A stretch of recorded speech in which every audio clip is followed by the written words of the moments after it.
প্রথম সংখ্যা 3x ধরে নিব, আর দ্বিতীয় সংখ্যা কী ধরবো 5x ধরে নিব। এবার প্রত্যেকটি সংখ্যার সঙ্গে যোগ করছি 10, বাস প্লাস করে 10 দিয়ে দেবো দুটোর সাথেই 10 দিলাম। এবার ইকুয়াল টু কত বলেছে আমাদেরকে, দেখবে নতুন সংখ্যাটি হচ্ছে কত 5:7, তো 5/7 লিখলাম। এবার কী বসে গুণ করে নেবো, কত হবে এটা, দ্বিগুণ করলে 7 3 21 x প্লাস 7 10 70, এখানে 5 5 25 x আর 5 10 50।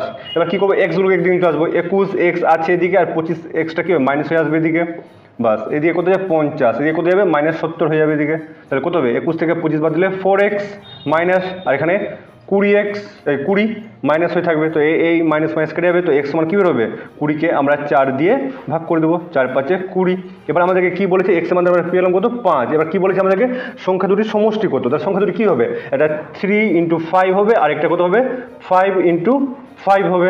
তো 5 3 15, 5 5 25, 15 আর 25 যোগ করলে কত হবে 40 হয়ে যাবে আমাদের অ্যান্সার।